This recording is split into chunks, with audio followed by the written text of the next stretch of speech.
여러분, 예수를 믿는 사람들 중에 보면요, 그 아버지의 유산을 미리 챙겨나가 도망을 쳤다가 돌아온 그 아들처럼 예전에는 정말 구제불능의 탕자였다가 예수님을 영접한 이후에 거룩한 하나님의 종으로 변화된 사람들의 이야기가 셀 수 없이 많습니다. 여러분, 우리 기독교 역사에서 가장 유명한 회심 사건이 있습니다.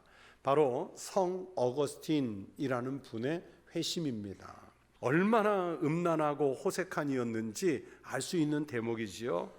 어거스틴은요, 자신을 위해서라면 성가실 정도로 욕심을 부렸고, 자신이 원하던 욕심이 이루어지지 않으면 불같이 성을 내는 그런 인물이기도 했습니다. 육체적으로 이 사람이 타락했을 때는요, 자기만 홀로 알고 있는 것이 아니라 당대에 너무 유명한 천재였기 때문에 지식인 사회에서 어거스틴이 얼마나 방탕한 생활을 하는지 모르는 사람이 없을 정도였습니다. 마니교라고 하는 이단에 가입을 해서 그곳에서 신학교에서 철학을 가르치는 교수가 됐고, 기독교인이 아닌 여인과 15년 동안 살다가 어머니 때문에 헤어지기도 했습니다. 아마 우리도 똑같은 부모 입장에서요, 여러분, 이런 자식이 내 아들, 내 딸이라면 그 부모 일찍 병들어 죽을 겁니다. 속상해 죽을 정도예요. 어거스틴의 고백록에 의하면 어머니 모니카가 주교를 찾아가, 요즘으로 치면 목사님을 찾아가서 울고 불면서 자기 아들을 한 번만 만나달라고, 이런 생활을 좀 벗어나게 해달라고 애걸했다고 합니다. 그러자 주교가, 즉 목사님이 아주 민망하게 모니카에게 이렇게 말해요. 그만 돌아가십시오. 결과는 좋아질 테니까요. 하나님께서는 눈물의 자식이 죽어가도록 버려두시는 법이 없습니다. 주교의 이 말을 믿고 자기 아들이 진정 주님을 영접하도록 10년 이상을 오랜 세월을 기도하면서 참아낸 사람이 바로 기도하는 어머니 모니카였습니다. 그렇게 기도한 결과 정말 기적 같은 일이 벌어지는 거예요. 어거스틴은 20대 말에 청년의 때에 비로소 주님을 진심으로 만났고 회개하고 기독교의 지도자로 돌아와 초대교회의 교부가 됩니다. 어거스틴이 어느 날 한 정원에서, 이 정원이 이태리 밀라노 근처에 있는 정원인데 어거스틴이 여기에서 회심했다, 그래서 회심의 정원이라는 별명이 붙어 있어요. 그런데 그 정원에 있다가 아주 아기가 큰 소리로 팍팍 울어대는 소리가 들렸습니다. 그런데 다른 사람들 귀에는 아이가 크게 막 그냥 악을 쓰면서 우는 소리였는데 어거스틴 귀에는 이게 무슨 소리로 들렸다고 하냐면 집어서 읽으라, 집어서 읽으라 하는 음성으로 들렸습니다. 그래서 둘러보니까 옆에 성경이 있었고 그 성경을 들고 집어서 읽었는데 마침 그때 읽은 말씀이 오늘 본문 말씀인 거예요. 그래서 오늘 이 성경 본문은 역사적으로도 바울이 썼기도 했지만 성 어거스틴을 회심시킨 말씀으로 아주 유명한 말씀입니다. 12절부터 14절까지의 말씀을 보십시오. 밤이 깊고 낮이 가까웠으니 그러므로 우리가 어둠의 일을 벗고 빛의 갑옷을 입자. 낮에와 같이 단정히 행하고 방탕하거나 술 취하지 말며 음란하거나 호색하지 말며 다투거나 시기하지 말고 오직 주 예수 그리스도로 옷 입고 정욕을 위하여 육신의 일을 도모하지 말라. 여러분, 어거스틴의 입장에서 이 말씀을 읽고 이 말씀을 하나님 음성으로 들으면 정말 망치로 자기 뒤통수를 세게 얻어맞은 것과 같은 그런 충격적인 느낌이 왔을 겁니다. 자기의 죄가 샅샅이 아주 드러나는 줄 모르고 어거스틴은요, 늘 밤과 같이 그런 생활을 했지 않습니까? 늘 방탕했고 늘 음란했고 늘 호색했고 본인의 고백처럼 욕심에 매여서 살았고 불같이 화를 내는 그런 인생이었단 말입니다. 자기 청년의 삶을 돌아보니까 온통 육신의 일을 도모하는 일에 골몰하기만 했던 인생이 바로 자기였던 거예요. 그가 천재였지만 세상에서는 별로 쓸모없는 인생을 사는 그런 인생의 열심이었습니다. 어려서부터 하나님의 말씀을 어머니로부터 들었고 기도를 받으며 살았기 때문에 마음속에 남아있던 하나님의 영이 이 말씀을 펼쳐서 읽는 순간 그 어거스틴의 영을 작동시킨 것입니다. 그래서 새롭게 살아났어요. 그리스도로 옷 입는 것이 무엇인지를 깨닫게 됐습니다. 여러분, 이 어거스틴의 회심이 왜 중요하냐면 어거스틴 한 사람의 이 회심이 우리 기독교 역사를 위대하게 했고, 그러면서 우리 기독교의 신앙을 매우 풍성하게 했습니다. 그리고 오늘날 우리가 배우고 있는 지금의 신학적 토양을 이미 1700년 전 초대교회 때 형성한 분이 어거스틴인 거예요. 그리고 심지어는 지금도 교회에 다니지 않는 또는 신학에 대해서 알지 못하는 사람들조차도요, 학교에서 공부할 때 자신도 모르는 사이에 이 성 어거스틴의 사상과 철학의 영향을 받고 오늘 우리가 살고 있는 거예요. 한 사람의 회심이 한 개인의 인생을 넘어서 인류의 역사를 어떻게 변화시킬 수 있는지 보여주는 그 위대한 회심이 어거스틴의 변화였던 것입니다. 여러분, 하나님께서 에덴 동산을 만드시고 그곳에 아담과 하와를 첫 인간으로 두셨지요. 인간은 선악과를 먹지 말라는 하나님의 명령을 어김으로써 원죄를 짓게 됐습니다. 그리고 그 죄 때문에 자신들의 몸이 벗은 것이 부끄러워졌고, 그 부끄러움을 감추기 위해서 나뭇잎부터 시작해서 인간은 옷을 만들어 입기 시작했습니다. 여러분, 결국 지금 우리가 옷을 입고 있다는 것은 이건 죄의 결과예요. 죄의 상징입니다. 인간의 눈에 보이는 옷뿐만 아니라 자신들의 약점, 허물들을 가리기 위해서 좋은 옷을 찾아 입으려고 하는 것이 우리의 본성이지요. 그러나 어떤 옷을 입어도 허물과 죄가 완전히 가려지지 않는다는데 문제가 있습니다. 여러분, 명품 옷을 입는다고 해서 그 사람이 명품이 되는 것도 아닌데, 사람들은 마치 그것이 자신의 인격이나 자신의 성품이 그 옷을 통해 드러난다고 생각했는지 그저 그런 옷을 찾아 입으려고 하는데 거기에 돈을 쓰는데 아까워하지 않지 않습니까? 그러나 여러분, 아무리 그런 옷 찾아 입어도요, 우리가 아무리 비싼 옷 걸쳐 입는다 해도요, 그게 우리의 인격과 성품을 향상시켜 주지는 않습니다. 우리가 좀 더 자유롭고 평안한 삶을 살기 위해서는 우리가 죄의 결과로 만들어진 옷이 아니라 그리스도 예수의 피값으로 사신 그 옷을 우리가 입어야 하는 줄로 믿습니다. 바울은 이것을 오늘 성경 본문에서 오직 주 예수 그리스도로 옷 입고 라고 말씀하죠. 그러면 예수 그리스도로 옷 입는다는 것이 무슨 뜻이겠습니까? 어떻게 하면 그리스도 예수의 옷을 우리가 입을 수 있겠습니까? 지금과 달라서 여러분, 지금은 옛날과 달라서 우리가 옷을 자유롭게 입지요. 여러분, 오늘 예배당에 오려고 내 신분에 맞는, 내 경제력에 맞는, 또는 내가 교회의 직분에 맞는 그 옷을 찾아 입기 위해서 여러분, 신분이 드러나는 옷을 찾아 입고 오셨나요? 아니에요. 그럼 별로 고민하지 않았어요. 심지어는 요즘의 젊은 세대는 남성 옷과 여성 옷조차도 구분이 많이 없어진 유니섹스 옷을 입는 시대지 않습니까? 그러나 옛날에는요, 그 사람이 입은 옷을 보면 그 사람의 신분을 알 수 있었습니다. 외국도 마찬가지였지만 우리나라에만 하더라도 사람이 입은 옷을 보고 저 사람이 양반인지, 저 사람이 상놈인지, 아니면 저 사람이 중인 계급인지 이런 것을 알 수 있었습니다.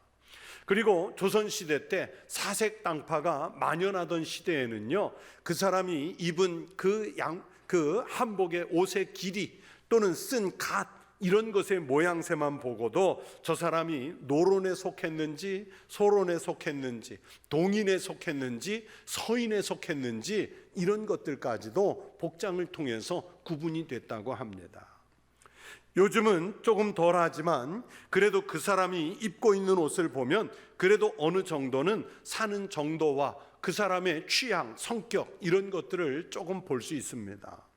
옷은 지금 그 사람이 어떤 행동을 하고 싶어 하는지, 어떤 삶을 표현하는지 알 수 있게 해줍니다. 가벼운 옷을 입으면 가볍게 행동하고 싶고, 무거운 옷을 입으면 무겁게 행동하고 싶고, 야하게 옷을 입으면 야하게 행동하고 싶어지고, 운동하는 옷을 입으면 몸이 가볍게 운동하고 싶어지고. 여러분, 남성들 보면요, 좀 점잖고 정중한 사람도요, 예비군복만 입혀놓으면 사람이 이상해져요. 거룩한 옷을 입으면 거룩한 행동이 나오죠. 이렇게 옷은 자신의 성품과 모습을 드러내는 하나의 단면입니다. 좋은 옷을 입는 게 중요한 것이 아니라, 그래서 분수에 맞게 단정하게 옷을 잘 입는 것이 중요합니다. 옷을 정중하게 입으면 정중하게 행동하게 되고, 또 반대로 정중한 사람은 정중하게 입으려고 하지 않습니까? 영국 신사라는 말을 좀 들어보셨을 거예요. 또는 영국을 신사의 나라라고 부르는 것도 들어봤을 겁니다. 여러분, 영국 사람들이 원래부터 신사적이어서 신사의 나라가 된 것이 아닙니다. 여러분, 영국은 앵글로색슨족 그리고 켈트족이라는 민족들로 형성된 나라인데, 여러분, 앵글로색슨족이나 켈트족이 어떤 성향이냐면, 이 사람들은요, 원래 바다에 나가서 해적질하고 남의 것 강탈하고 이웃을 침략이나 하는 아주 거친 민족이었습니다. 바이킹과 쌍벽을 이루는 그런 민족이었어요. 그런데 다른 민족을 향해서, 외부의 적들을 향해서만 그렇게 행동하는 것이 아니라, 그 거친 성격이 자기들 민족, 자기들 나라 안에서도 똑같이 행동을 해요. 그래서 중세시대 때 영국은 왕의 명령으로 반드시 그 영국을 상징하는 중절모 있지 않습니까? 남성들은 중절모를 쓰게 하고 지팡이를 들게 했어요. 여성들은요, 꽉 조이는 긴 드레스를 입게 만들었습니다. 함부로 뛰다가 거칠게 행동하다 그 중절모가 벗겨지면 처벌을 받습니다. 여러분, 뛰려면 지팡이를 들고 뛰는 건 불편하지 않습니까? 여성들이 막 꽉 조이는 그 긴 드레스를 입고 거칠게 행동할 수는 없습니다.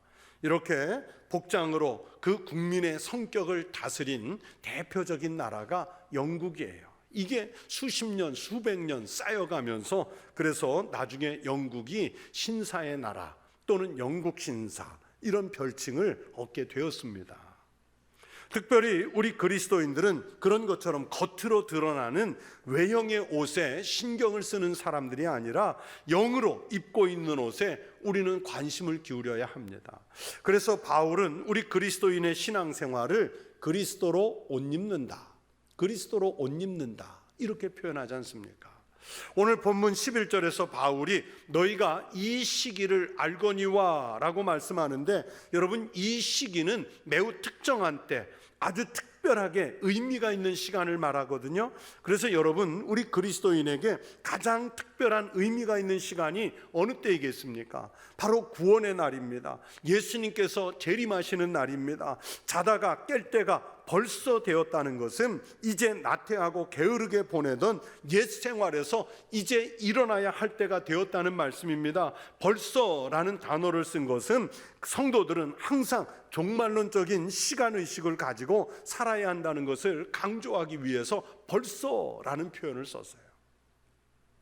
그래서 지금 설명드린 이런 뜻을 다 묶어서 해석을 하자면, 지금 살고 있는 세상에서 현재의 육신적인 쾌락에 도취해서 거기에서 헤어나오지 못하고 영적인 잠에 빠져 지내는 상태에 지금 우리가 놓여 있는데, 이제 주님께서 구원하실 날이 가까워졌기 때문에 영적인 의식이 있는 사람들은 빨리 지금 영을 깨우라는 거예요. 주님이 기뻐하시는 삶을 빨리 회복시키라는 거예요. 즉, 우리의 눈을 이 세상의 것에 두는 것이 아니라, 우리의 눈, 우리의 관심, 우리의 소망을 하늘에 계신 주님께 두라는 말씀입니다. 예수님께서 반드시, 그리고 분명히 재림하시고 심판하실 것이라는 이 비밀을 아는 성도들은 더 이상 세상적인 것, 세속적인 것에 여러분 지나치게 집착해서는 안 됩니다. 영적으로 항상 깨어 있어야 합니다. 예수님께서도 제자들에게 깨어 있어라, 너희가 깨어 있어라, 너희가 깨어 있어라 수차례 당부하신 말씀처럼 사도 바울도 우리에게 이제 마지막 때를 앞두고 있으니까 좀 깨어 있으라 당부하시는 거예요. 오늘 말씀에서 밤이라는 단어 또는 어둠의 일이라는 이 말은 이 세상의 영적인 상태를 나타내는 단어들입니다. 이 세상은 우리의 눈을 멀게 하기 위해서 유혹하지요. 여러분, 예배 마치고 세상 속으로 나가서 보십시오. 우리의 영혼을 잠들게 하려고, 우리로 하여금 육체의 유혹에 빠지게 하려고, 우리로 하여금 하나님 없이 살아도 된다고 미혹시키려고 얼마나 많은 시험과 유혹들이 우리에게 공략을 해옵니까? 우리가 가끔 뭔가 큰 잘못을 하고 나면 아우 그때 내가 눈이 멀었어, 아우 그때 내가 뭔가 씌워서 못 봤어, 그런 표현을 하잖아요. 정말 눈이 안 보여서 눈이 멀었던 것이 아니라 마치 밤길에 앞이 안 보여서 잠깐 헤맸던 것처럼, 영적인 눈이 안 보여서 밤길 가다가 실수한 것처럼 실수할 때가 있다는 겁니다. 어두운 곳에서는요, 정밀하게 또는 정확하게 일하기가 쉽지 않죠. 그런 것처럼 어두운 밤 같은 세상에서는 여러분 정확하게 우리가 하나님의 일을 할 수 없습니다. 세상의 온갖 사악한 것들과 영적인 무지함, 나태한 것들이 우리를 흔들기 위해서 시험을 하고 유혹을 합니다. 이런 세상에서 우리가 정말 이기고 살고 그리스도인답게 살려면 그 영혼 잠든 것에서 빨리 깨우라는 거예요. 잠자던 영혼을 깨워야 합니다. 깰 때가 이제 되었기 때문입니다. 그리고 바른 신앙의 활동을 위해서 우리가 옷을 입어야 하는데 바로 그리스도 예수로 옷을 입으라는 말씀입니다. 여러분, 예수 그리스도로 옷을 입기 위해서는 우리의 삶이 이 세상 사람들과는 본질적으로 다르게 신령한 삶을 살고 있는지 우리를 봐야 돼요. 내가 정말 신령한 옷을 입고 있는지 봐야 돼요. 단지 교회를 다니고 내가 이 교회에서 신앙생활을 한다는 것을 종교적인 흉내를 내는 것으로 내가 신앙생활을 다 하고 있다, 그렇게 생각하면 안 돼요. 교회 다니고 있는 것을 우리가 좀 종교적으로 포장을 하고 그러면서 실상은 세상 사람들과 아주 동일하게 탐욕을 방탕하게 그리고 온갖 죄악 것에 똑같이 물들어서 산다면 여러분 그것은 위선이지요. 신약성경 야고보서 1장 27절에서 말씀합니다. 하나님 아버지 앞에서 정결하고 더러움이 없는 경건은 곧 고아와 과부를 그 환난 중에 돌보고 또 자기를 지켜 새 속에 물들지 아니하는 그것이라. 하나님 아버지 앞에서 정결하고 더러움이 없는 경건이라고 하니까 그래, 세상과 완전히 인연을 끊고 사막에 들어가서 산속에 들어가서 광야에 또는 수도원에 들어가서 우리가 세상과 완전히 절연한 삶을 살자, 그런 것이 아니야. 그냥 거기에서 기도하고 성경만 읽고 자기를 수양하는 것으로 살자, 그런 뜻이 아니에요. 진정한 경건은 오히려 여러분 예배 끝나고 세상 사람들 속에 들어가서 그곳에서 구분된 자기의 삶을 잘 지켜서 하나님 말씀대로 신앙을 지켜서 사는 것입니다. 자기를 지켜 새 속에 물들지 않고 새 속 속에서 깨끗한 신앙의 삶으로 이겨내는 것을 말씀하시는 거예요. 세상 사람들이 자기만을 위해서, 세상 사람들이 자기 육체와 정신의 본능대로 탐욕스럽게 사는 것과는 본질적으로 다르고 질적으로 다르고 세상 사람들과는 좀 차원이 다른 삶을 우리가 살아내야 해요. 저 사람 어떻게 저렇게 좀 영혼이 맑고 깨끗하게 살 수 있지? 사람들이 의문을 품었다가 저 사람 예수 그리스도로 옷 입은 사람이야, 그리스도인이래. 여러분, 그래서 저 사람 그렇구나, 이렇게 저절로 인정할 수 있는 삶의 내용을 우리가 좀 표현해야 되지 않겠습니까? 우리 청복교회 성도들이 세상 사람들과는 차원이 다른 신앙의 삶을 살아서 하나님께 영광이 되고 세상 사람들 앞에서는 은혜를 끼치면서 사는 믿음의 사람들이 되시기를 축원합니다. 여러분, 우리 믿음의 사람들은요, 그래서 이 세상에서 여러분 살면 몇 년 사시겠어요? 70년, 80년, 90년? 이게 우리 인생의 전부가 아니에요. 우리는 이 짧은 인생을 보고 사는 사람들이 아니라 바로 영원한 생명을 보고 사는 사람들인 줄로 믿습니다. 그럼에도 불구하고 우리는 자꾸 이 사실을 잊어버려서 이 세상에서 사는 것으로 다 끝나는 줄로 알고 임박한 종말과 재림을 의식하지 못하고 생활할 때가 많습니다. 베드로후서 3장 12절에서 말씀하셨습니다. 하나님의 날이 임하기를 바라보고 간절히 사모하라. 그날에 하늘이 불에 타서 풀어지고 물질이 뜨거운 불에 녹아지려니와. 우리 마음속에 항상 하나님의 날이 임하기를 사모하면서 살아야 한다는 뜻입니다. 여러분, 그날이 어떤 날이에요? 마지막 때입니다. 그날은 여러분, 불신자들은요 지옥 심판을 받는 날이고요, 그날은 우리처럼 믿는 성도들은 주님의 은혜로 영원한 생명을 얻는 복된 날인 줄로 믿습니다. 이 세상에다 지나친 미련을 두고 살면요, 그래서 하늘나라가 보이지 않아요. 하나님 나라를 사모하면서 살면 세상 것들에게 특별히 미련이 남지 않고 우리가 유혹을 받아도요 이겨낼 수 있습니다. 그런 확신을 가지고 더욱 경건에 힘쓰는 믿음의 삶을 살아가시기를 축원합니다. 여러분, 우리는요 만약에 내가 어떤 골방에 어둠컴컴한데 혼자 있으면, 여러분 혼자 있는 그곳에서는 혼자 별의 별짓을 다 해도요 누가 뭐라고 하지 않습니다. 여러분, 그러나 혼자 있을 때 하는 이 못된 행동, 예의 바르지 못한 행동, 혹은 도둑질하는 습관, 혹은 음란한 생각과 행동들을 여러분 우리가 공공장소에서 대낮에 하지는 않잖아요.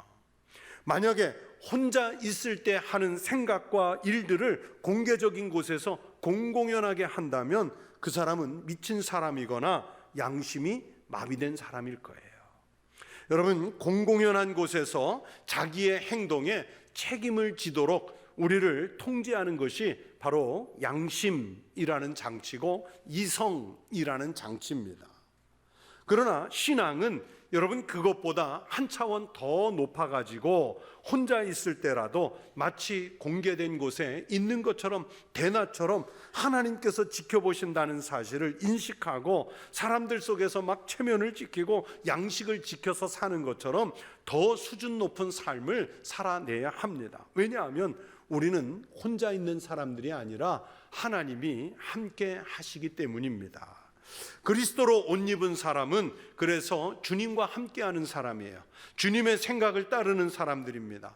주님으로 옷을 입은 사람이 주님이 지켜보시는 그 앞에서 더러운 일을 추구하지는 않을 것입니다. 남의 것을 도둑질한다거나 음란한 일을 꾸민다거나 사람들에게 상처를 주는 일들을 주님이 함께하는 사람은 생각조차 할 수도 없어요. 여러분, 그리스도로 옷 입는다 무슨 뜻이겠습니까?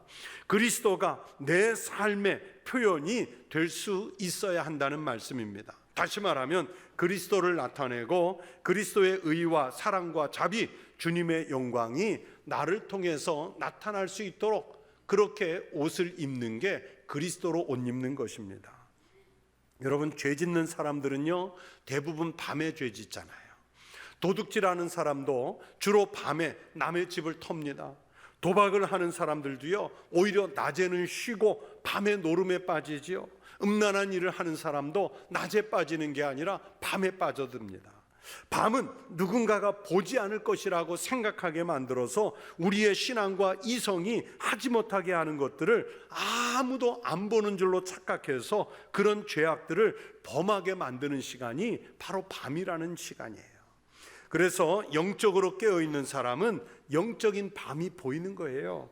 그래서 낮에는 사람의 이성이 작동하고 남이 본다는 것을 의식하게 돼서 함부로 나쁜 일 하지 않죠. 그런 것처럼 그리스도로 옷 입는다는 것은 영적인 밤을 물리치고 그 영적으로 깨어있기 때문에 이 세상을 능히 이기면서 살아가는 능력을 입는 것을 말씀하는 것입니다. 사랑하는 성도 여러분, 우리는 그리스도인이라는 이름을 얻었지요. 그러면 우리에게서 주님의 모습이 나타나야 합니다. 주님의 자녀답게 거룩한 백성으로 살아야 합니다. 우리가 주님을 닮은 모습으로 그리스도로 옷을 입고 살면 여러분 세상에 나가서 우리 하나님의 은혜로 승리하는 삶을 살게 될 줄로 믿습니다. 여러분, 지금 우리가 사는 이 세상은 밤이 깊어진 것 같이 암중한 세상이지 않습니까? 이 밤이 깊어진 만큼 다시 생각하면 이제 주님이 오실 때가 가까웠다는 말씀입니다. 이제는 어둠의 일을 버리시길 축원합니다. 여러분의 삶의 자리에서 빛의 갑옷을 입고 거룩하게 살아가는 성도 되시기 바랍니다. 예배당 안이 아니라 예배당 밖에 나가서 여러분 삶의 자리에서 그리스도 예수로 옷 입고 살아가는 신령한 백성들이 되시기를 주의 이름으로 축원합니다.